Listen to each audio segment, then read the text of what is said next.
I want to say that we are so lucky to have Carissa on our staff. She is not only our operations manager, which she squeezes all into like half time, but she's also the head of the staff liaison for our missions team. And that's just a mighty group. I know Laura and I were part of, get this is how you can serve Jesus.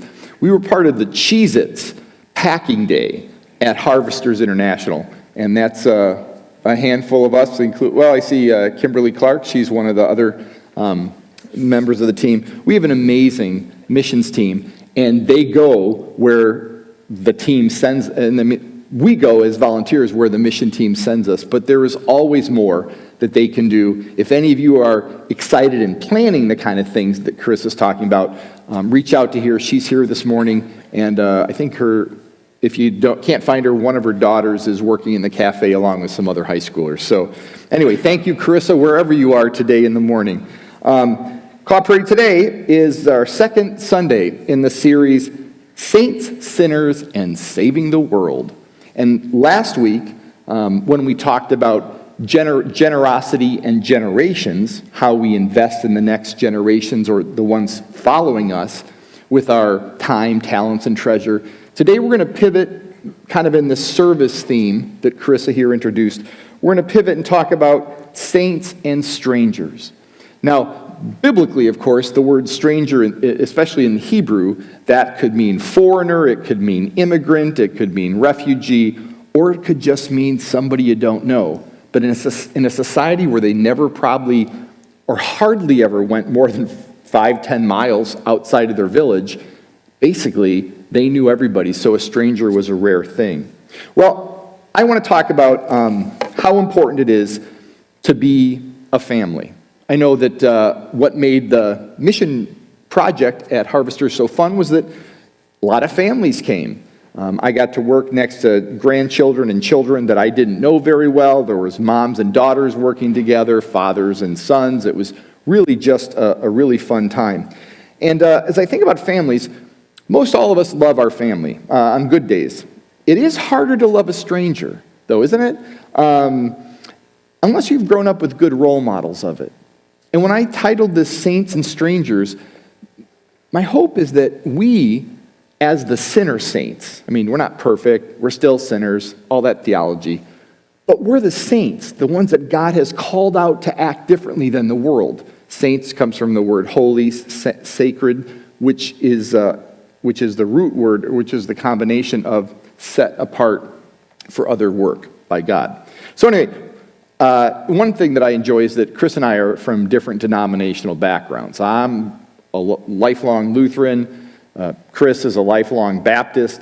But Baptists and Lutherans clearly get along. We're also part of the Presbyterian denomination. So we've got these, or one of them, so we've got these three different denominations that represented up on front. And I'm even leaving out Dave, who comes from an even more evangelical background. What's interesting is that these different denominations can get along with people outside their faith family better than, say, a Lutheran from one denomination can get along with another Lutheran, or a Baptist from one denomination can get along with another Baptist. So, in fact, as I was growing up, I would hear from my mother that, so my mom was the daughter of a Swedish mom and a Norwegian dad. And so one of the things that really caused tribulation throughout the Great Plains of America and on the East Coast was when a Norwegian Lutheran would be when a Norwegian Lutheran would find out that their daughter was in love with a Swedish Lutheran man. I mean, you can just imagine all the horror that would fall from that, which might have been one of the impetuses for my Norwegian grandpa. Well, when we went to visit them in California, in Pennsylvania, and I told you a story about our trip to Pittsburgh a few weeks ago, my grandfather had this rhyme that he made up, or he heard and was stuck in his memory from growing up. And he would always say it after his Swedish wife scolded him. And he would come to the side and he would say, 10,000 Swedes ran through the weeds chasing one Norwegian. I don't know that he ever said it to my grandma. but I heard it a lot. So, and it's kind of like that with Jews and Samaritans. There was a baseline mistrust in plenty of ways that the group stayed suspicious and estranged from each other. In a word, there were plenty of ways in which these very similar people acted like strangers. And it's strangers versus family that I want us to think about this morning.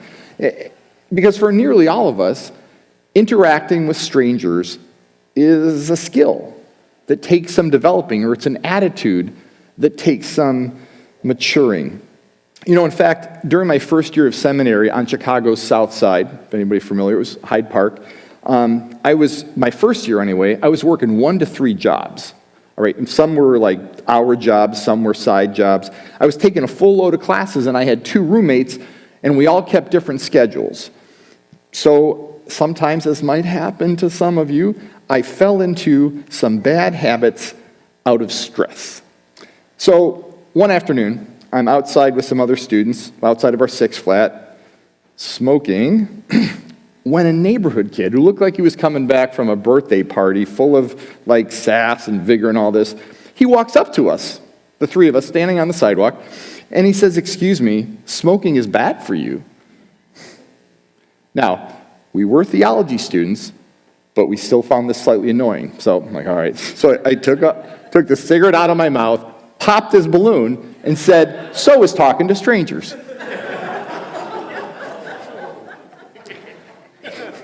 No, not really. I didn't ever smoke, so I used a thumbtack.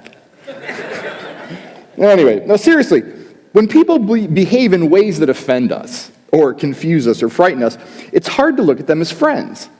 It's hard to look at them as friends or even potential friends. And we're much more likely to look at people who are different than us or who aggravate us as enemies, or at least as adversaries, or at least as the other. And you see that all, of course, in social media now. But the Jews of Jesus' day had been making Samaritans into those strangers, into those adversaries and enemies for centuries, even though they were both descendants of Jacob and the 12 tribes, and even though they had both suffered this historical humiliation when they were conquered by foreign powers. The northern 10 tribes by Assyria, the lower 2 by Babylon.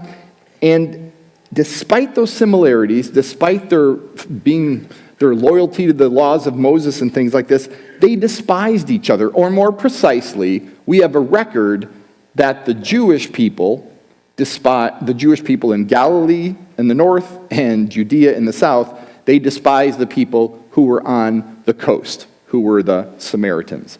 So they had this long history. So it's interesting that when Jesus talks about Samaritans, he's talking about them in a very positive way. And he tells stories about Samaritans in a way that makes those strangers feel less despicable.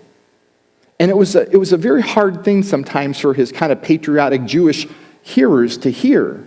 Like, wait. The Jews are number 1. We're number 1. They're bad because they're different than us, etc. Now, there were other reasons that they were annoyed at each other, but that was basically what it boiled down to. And what I find is that there are three major episodes of Jesus talking about or working with Samaritans. And so one of them, of course, is the episode of the 10 lepers. When the despised Samaritan stranger, so there's 10 lepers, Jesus heals them. One of them is a Samaritan. And of all 10, they run away excited after Jesus tells them to go, because they have to go show themselves to the priest and see that they were now clean from their leprosy. Only one of those 10 comes back to Jesus pretty quickly and falls on his knees and says, "Thank you, Rabbi." So this first example of a Samaritan is a role model, just of nice behavior, but also of gratitude. And then there's a story of the Good Samaritan where the despised Samaritan is actually the hero of the story and a role model of generosity. And then finally, we've got the Samaritan woman at the well, whose story turns out to be one of the most complex Savior meets stranger episodes in the Bible. And she is not only a role model of humility and excitement, but I would say a role model of the freedom that Dave talked about in the opening set. Well, so there's a real rich set of things I want us to learn from that episode. It's only a handful of verses, but I want to go through it individually. So the first verse, or the first episode in this starts like this. Jesus left Judea and returned to Galilee. He had to go through Samaria on the way. Eventually he came to the Samaritan village of Sychar, near the field that Jacob gave to his son Joseph. If you were paying close attention last week when we were talking about what happened to Jacob, and Scripture mentions that Jacob and his 11 sons, and we're like, aren't there 12? Well, the 12th one was Joseph, and so this kind of fills that in for you.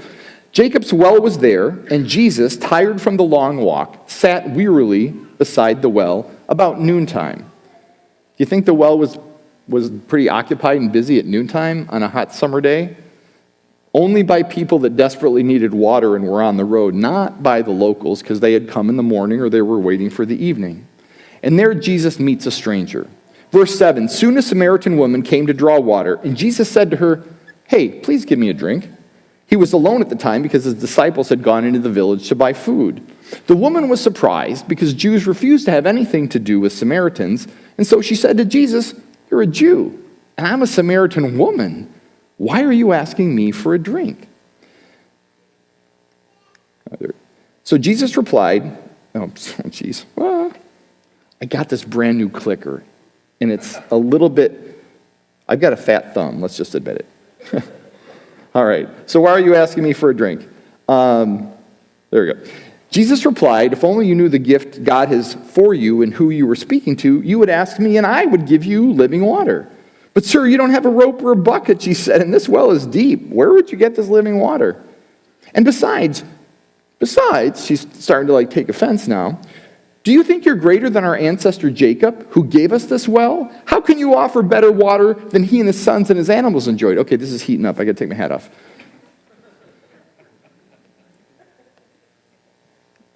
There we go. Jesus replied, anyone who drinks this water will soon become thirsty again. But those who drink the water I give will never be thirsty again. It becomes a fresh, bubbling spring within them, giving them eternal life. And here's where this stranger, this strange foreign woman, starts to trust Jesus. Please, sir, the woman said, give me that water. Then I'll never be thirsty again, and I won't have to come here to get the water. Jesus pokes at the stranger now. He says, hey, why don't you go and get your husband? And she said, I don't have a husband. Jesus said, you're right, you don't. You don't have a husband, for you've had 5 husbands, and you aren't even married to the guy that you're living with now. You certainly spoke the truth. Sir, the woman said, you must be a prophet. So tell me, why is it that you Jews insist that Jerusalem is the only place of worship, while we Samaritans claim it is here at Mount Gerizim, where our ancestors worshipped? I want you to see what happened here.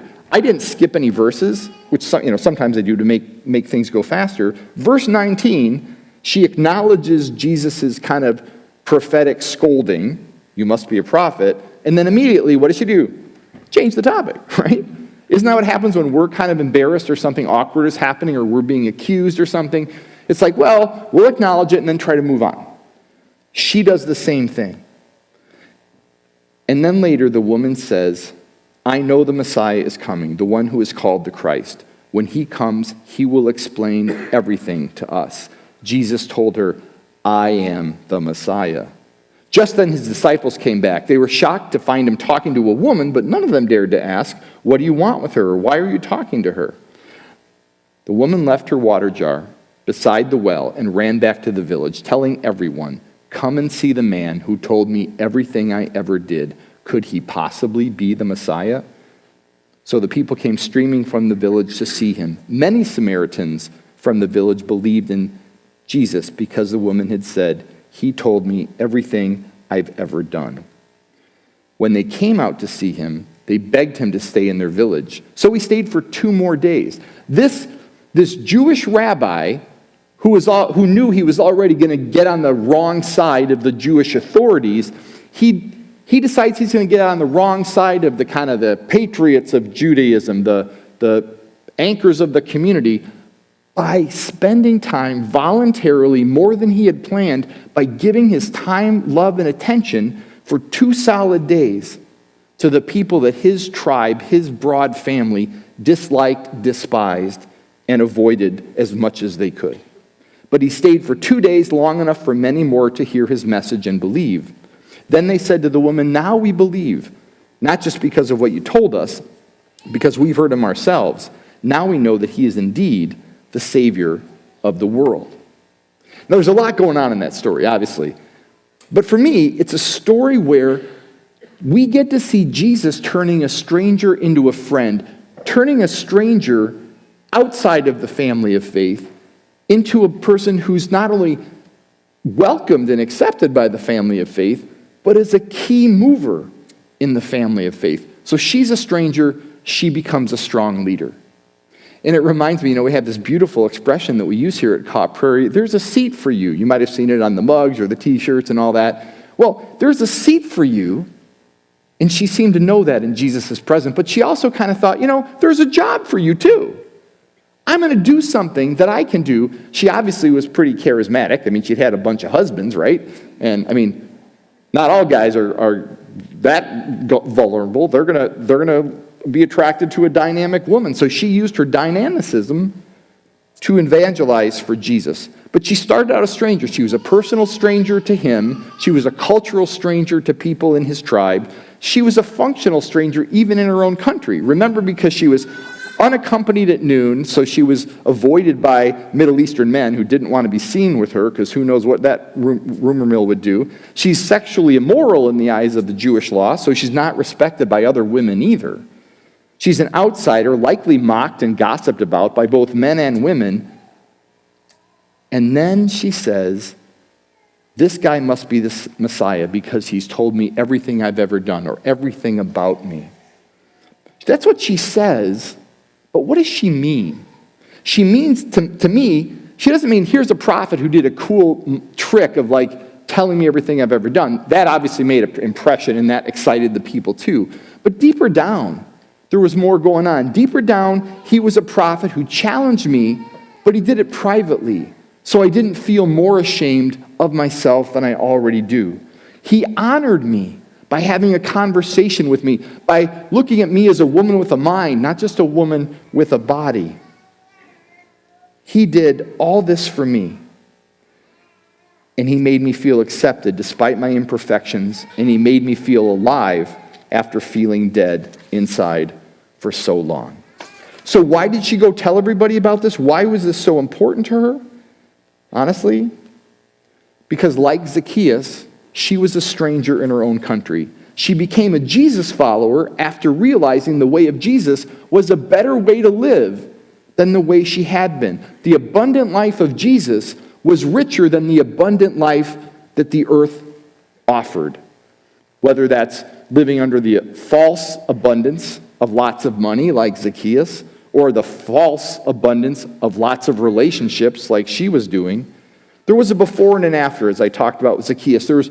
She morphed from a kind of self-loathing, self-disdaining, shame-filled, sin-filled stranger to a confident and redeemed one. So maybe you're wondering about this point. You're like, all right, Dan, this is an interesting story, but this is Stewardship Month. Next week is pledging. You got to be bringing money into this at some point, right? Well, this time I won't burst your bubble. Did you know that ministering to the stranger in need, and the stranger who doesn't look like they're in need, but is in need on the inside, is part of who Caw Prairie is, a big, big part. And it takes our generosity to make all those parts happen. Not just of money, but of time and of spirit as well. So we talk about the generosity of time. How much time? You think about it for your church and for your family. How much time do I give to my church and my family? How willing am I to do chores with that time? How much do I give my talents to my family and my church? Do I do things that will help bless the rest of the rest of the church because only I or just a few of us can do it. How much do I give the treasure that I and my family have to bless the mission of the church? This is the things that the church and the family that we each have in common. So we love on strangers. We love on strangers. In fact, I'll just tell you, there was a 65, 68-year-old Hispanic African-American woman who came in. I don't know, one of the staff introduced her to me. She was in all sorts of bad ways. She wanted money. I didn't know if she was a scammer. I mean, this was like an hour ago. I didn't know if she was a scammer. I didn't know if she was real. And I'm like, okay, nobody's here. Can't give you a credit card. I can't pay your bills with your... So I asked her, okay, would you fill out this prayer card? And she's like, a prayer card? I'm like, well, yeah. That way I have something to show my treasurer, right? And that way we can pray for you.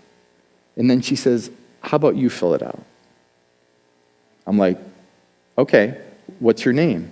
I fill in the name, fill in where she lives, and what the money's for, title max. Then I asked her, could you just sign it? And she's like, can I just put an X? There are some of us that are strangers in need on the outside. But there are some of us who, no matter how together we look, no matter how much our bank account or our circle of friends or our Facebook feed is full of good things that all fit in, there's some of us that feel like we're always strangers on the inside. And Kaw Prairie isn't just about a church that goes outside and serves people that we can kind of like, hey, we'll help you, although that is one of the best ways for us to learn about cultures and contexts, poverty and injustice. We might help these folks a little bit. I mean, people love the Cheez-Its, right, when they picked them up in their harvester's box. But what happened more than that was that we at Kaw Prairie learned how badly food in this basic of a way is needed. But so we have people that are strangers on the inside, strangers on the outside, in this church, this family that I'm asking you to be part of generously supporting is the church that loves on and welcomes both kinds, that takes both kinds of strangers, tries to minister to them in the way that is most appropriate, and remind them that they are family and that they belong. You know, I once took, when I was a youth guy, I took my confirmation class to a different ethnicity's worship service. It was a Sunday evening service, and they had all the music that was really cool and all that sort of stuff. And then the pastor came out and said, we're going to take the offering. And the kids were like, do we have to give? I'm like, I'm going to give if you guys got something. And they're like, oh, because we were going to save it for Sonic. So anyway, they go around, there's the choir singing, and then he gets a little note from one of the deacons. And he said, well, that wasn't enough. So he sends it around again. And he said, I need the choir to sing louder. And then he gets it again. He said, good God, I know that we have the money we need. It's just still in your pockets, people. He sent it around a third time. I'm thinking, okay, this would not work in my church. So we don't fit that stereotype, but we do fit the reality that many churches do now, that we are facing financial headwinds and the next couple of years are going to be challenging. So the thing about God, he believes in his local church. It was his idea, right? This was Jesus' plan A, was to have sinner saints like us change the world with his love. But the thing about working in the plan of God is that it takes generosity and input from us. So he wants us to become generous, not just for his sake, not just for the body of Christ's sake, but for our sake. I mean, how many of you made your kids do chores?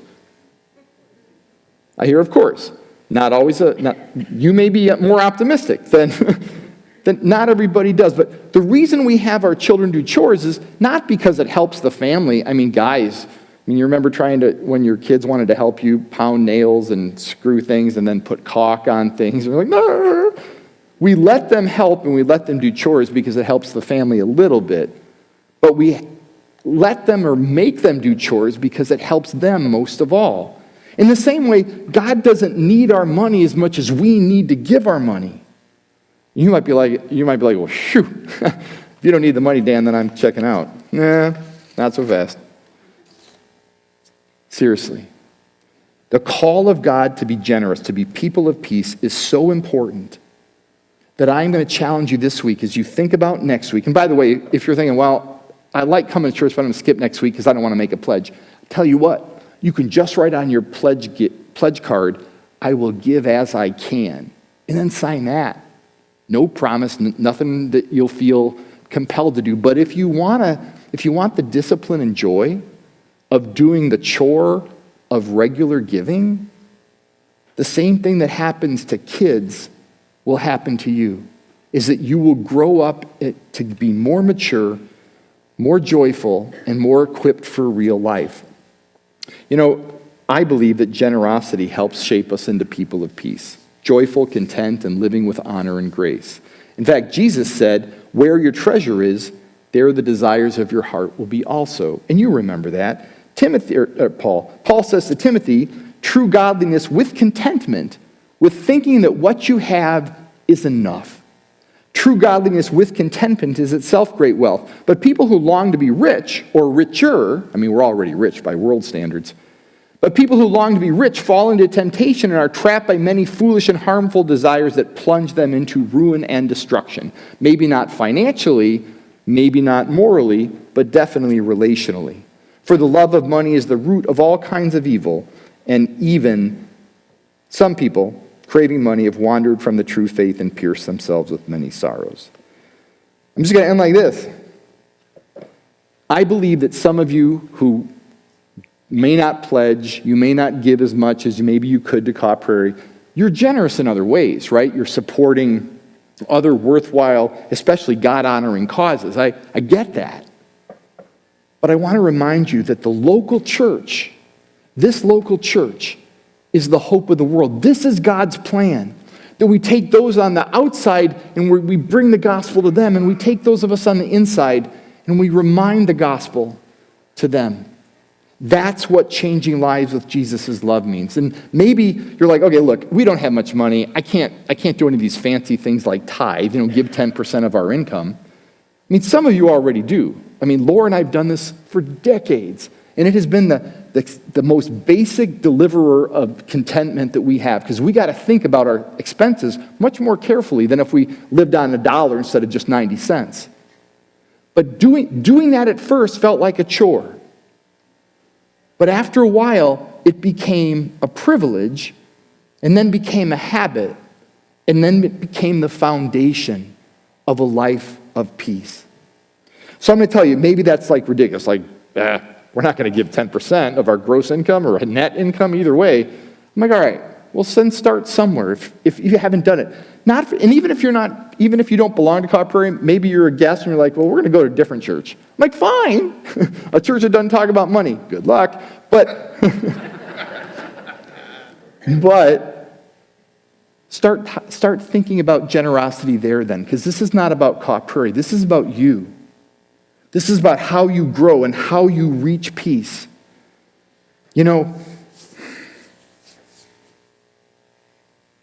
I told you stories about how Laura and I learned to tithe. And I'm not saying that tithing is the be-all and end-all. It has worked marvelously for us.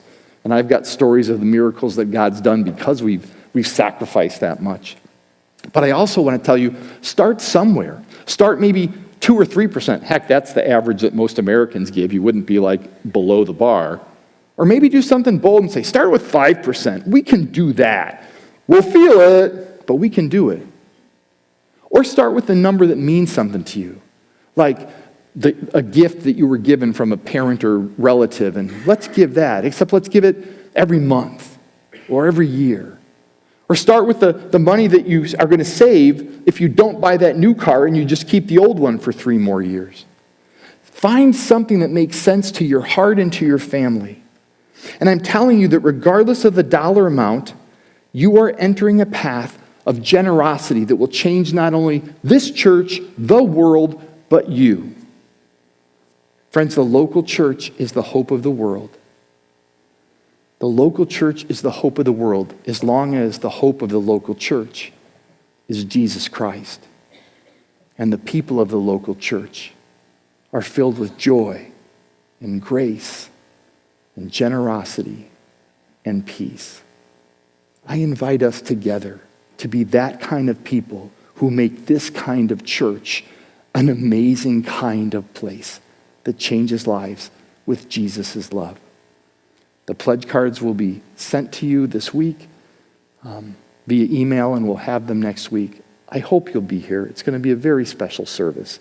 Whether or not you pledge, you're part of the church family, and I would sure love to have you be part of that celebration.